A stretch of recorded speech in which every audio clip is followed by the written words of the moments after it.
आज हम नागरिकता से संबंधित प्रश्न देखने जा रहे हैं। भारतीय संविधान के किस भाग में नागरिकता का उल्लेख है? भारतीय संविधान के किस भाग में नागरिकता का उल्लेख है? भाग 2 में। भाग 2 में नागरिकता का उल्लेख है। भाग 2 में नागरिकता का उल्लेख है। भारतीय संविधान के कौन से अनुच्छेद में नागरिकता से संबंधित है? अनुच्छेद 5 से लेकर 11 तक। भारत में नागरिकता किस स्वरूप को स्वीकार किया गया? भारत में नागरिकता के किस स्वरूप को स्वीकार किया गया? भारत में नागरिकता के किस स्वरूप को स्वीकार किया गया है? एकल नागरिकता, सिंगल सिटीजनशिप। किन देशों की संवैधानिक व्यवस्था में दोहरी नागरिकता का उल्लेख है? जैसे कि संयुक्त राज्य अमेरिका जैसे देशों में दोहरी नागरिकता का उल्लेख है। क्या भारत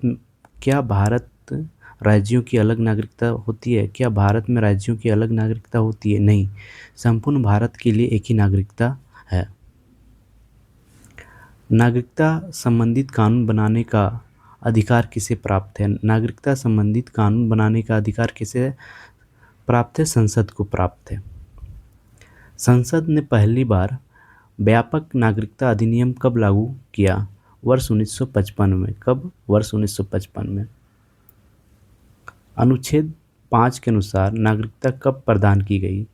संविधान के प्रारंभ होने पर यानी 26 जनवरी 1950। अनुच्छेद 11 संसद को कौन सी शक्ति प्रदान करता है? नागरिकता के अधिकार का विधि द्वारा विनियमन करने की शक्ति। अनुच्छेद 6 किससे संबंधित है? पाकिस्तान से भारत को पलायन करने वाले व्यक्तियों के अधिकार से संबंधित। अनुच्छेद आर्टिकल 6 किससे संबंधित है? पाकिस्तान से भारत को पलायन करने वाले व्यक्तियों के अधिकार। आर्टिकल 7 किससे संबंधित है? पाकिस्तान को पलायन करने वाले कुछ व्यक्तियों के नागरिकता अधिकार। आर्टिकल 8 किन व्यक्तियों की नागरिकता की बात करता है? भारत के बाहर रहने वाले भारतीय मूल के व्यक्तियों के लिए। यदि कोई व्यक्ति स्वेच्छा से विदेशी नागरिकता अर्जित करता है तो क्या होगा? अनुच्छेद 9 में कहता है कि अनुच्छेद 9 के तहत उसकी भारतीय नागरिकता समाप्त हो जाएगी। नागरिकों के अधिकार का बना रहना किस अनुच्छेद में वर्णित है? आर्टिकल 10 में। वे कौन से मूल अधिकार है जो केवल भारतीय नागरिकों को प्राप्त है? वे कौन से मूल अधिकार है जो केवल भारतीय नागरिकों को प्राप्त है? अनुच्छेद 15, 16, 19, 29 और 30। क्या विदेशी को अनुच्छेद 15 का लाभ मिलता है? नहीं, यह केवल भारतीय नागरिकों के लिए है। लोक नियोजन के अवसर में समानता जो अनुच्छेद 16 में है किसे प्राप्त है? केवल भारतीय नागरिकों को। क्या विदेशियों को विधि के समक्ष समता प्राप्त है? हाँ, यह नागरिकों और विदेशियों दोनों को प्राप्त है। अनुच्छेद 21 में क्या वर्णित है? प्राण और दैहिक स्वतंत्रता का लाभ किसे मिलता है? नागरिकों और विदेशियों दोनों को। क्या 6 से 14 वर्ष के विदेशी बच्चों को भारत में मुफ्त शिक्षा का अधिकार है? हाँ, यह विदेशियों को भी प्राप्त है। अल्पसंख्यक वर्गों के हितों का संरक्षण जो कि आर्टिकल 29 में वर्णित है किसके लिए है? केवल भारतीय नागरिक के लिए। धार्मिक स्वतंत्रता का अधिकार जो आर्टिकल 25 से 28 किन्हें प्राप्त है? नागरिकों और विदेशियों दोनों को। अब हम देखने जा रहे हैं नागरिकता का स्वरूप से प्रश्न। भारतीय नागरिकता का स्वरूप कैसा है? एकल और अविभाज्य। भारतीय नागरिकता का स्वरूप कैसा? एकल और अविभाज्य। भारत में एकल नागरिकता के बावजूद भेदभाव की संभावना कहाँ दिखाई देती है? कुछ राज्यों जहाँ विशेष प्रावधानों या जनजातीय क्षेत्रों में प्रतिबंध में। विदेशी नागरिक कार्डधारक की परिभाषा किस धारा में है? नागरिकता अधिनियम 1955 की धारा 7A में। क्या आधार कार्ड नागरिकता का प्रमाण है? नहीं, कलकत्ता उच्च न्यायालय ने के अनुसार यह नागरिकता का प्रमाण नहीं है। यूआईडीएआई के पास आधार से संबंधित में क्या शक्ति है? वह आधार की संख्या को निष्क्रिय या लुप्त कर सकता है। नागरिक राज्य के प्रति क्या रखते हैं? विशेष निष्ठा और पूर्ण सदस्य का दर्जा। क्या एकल नागरिकता संघवाद की भावना को विरुद्ध है या भारतीय एकता को बनाए रखने के लिए अपनाई गई एक विशिष्ट व्यवस्था है? नागरिकता व्यक्ति को क्या प्रदान करती है? नागरिकता व्यक्ति को क्या प्रदान करती है?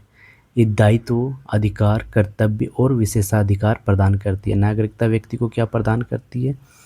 दायित्व, अधिकार, कर्तव्य और विशेषाधिकार प्राप्त करती है। अनुच्छेद 11 के तहत बनाए गए नियमों का उद्देश्य क्या था? अनुच्छेद 11 के तहत बनाए गए नियमों का उद्देश्य क्या था?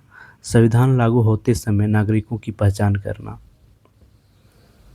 क्या संसद नागरिकता कानून में संशोधन कर सकती है? हाँ, अनुच्छेद 11 में संसद को पावर देती है कि वह संसद को पावर देती है नागरिकता कानून में संशोधन करने के लिए।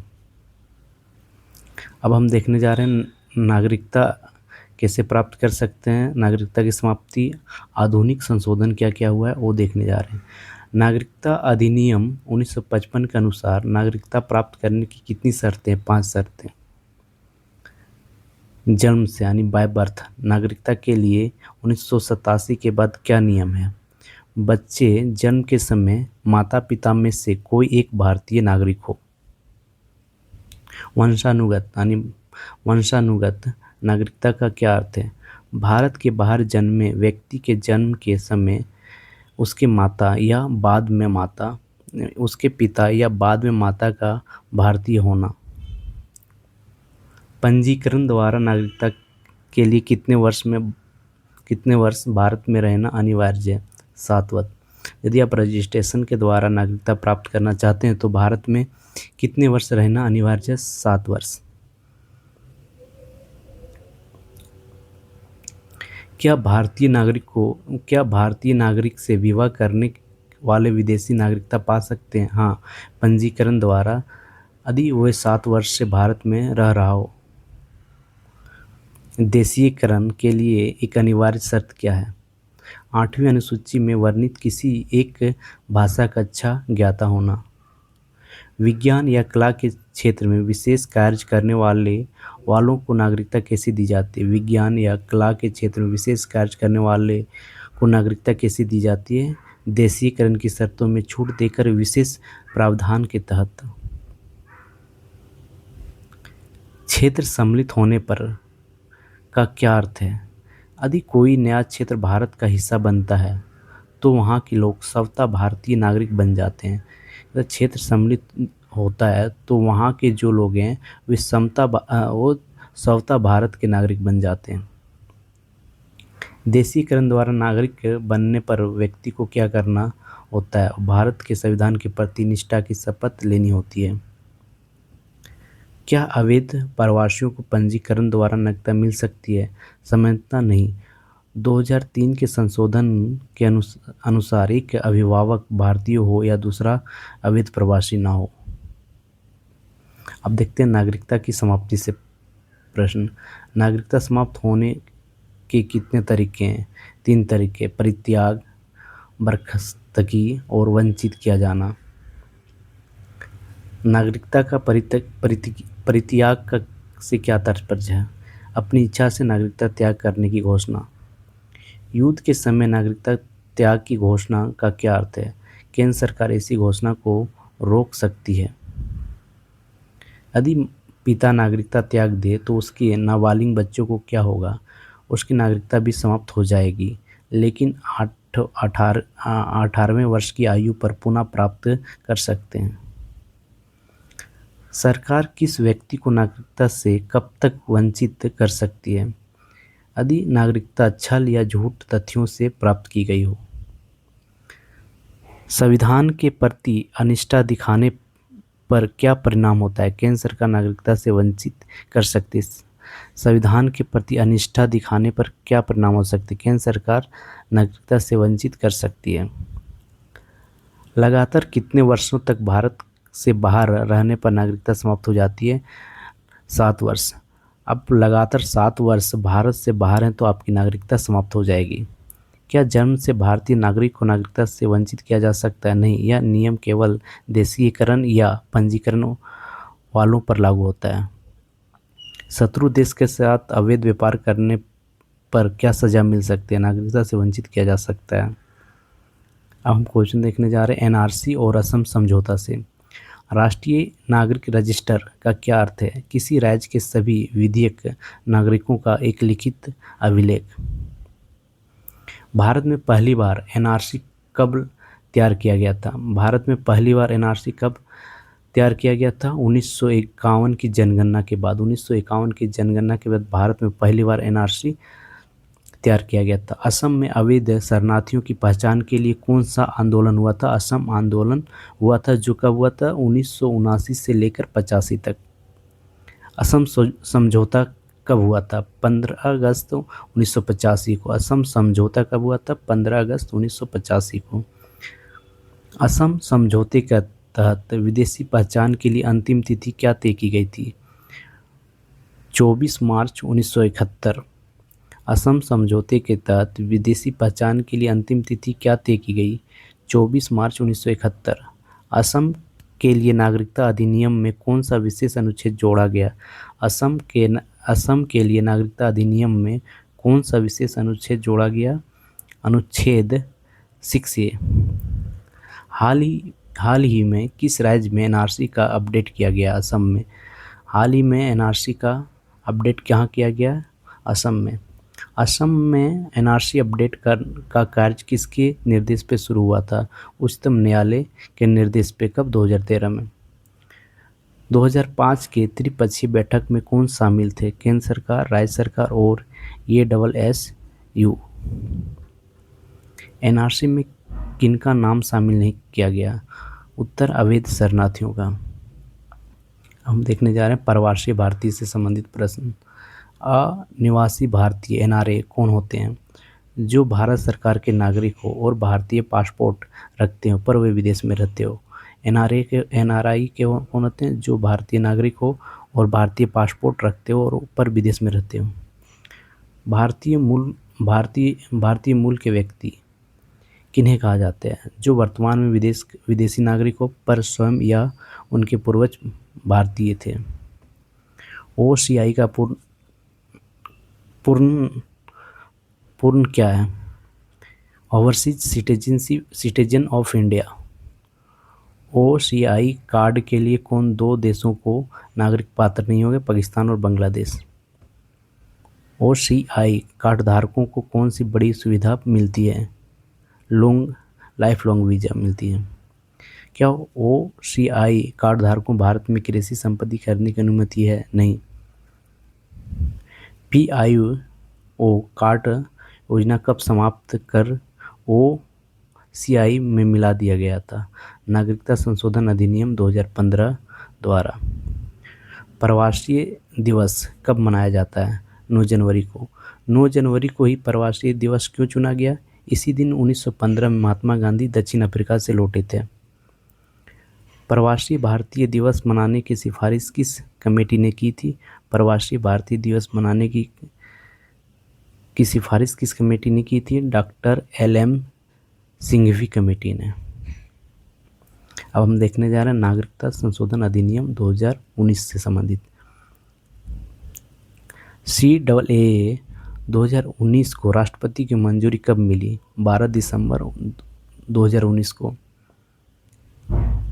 CAA यानी नागरिकता संशोधन अधिनियम 2019 किन देशों के अल्पसंख्यकों पर लागू होता है? अफगानिस्तान, बांग्लादेश और पाकिस्तान। CAA के तहत कितने धार्मिक समुदायों को नागरिकता के योग्य बनाया गया? 6।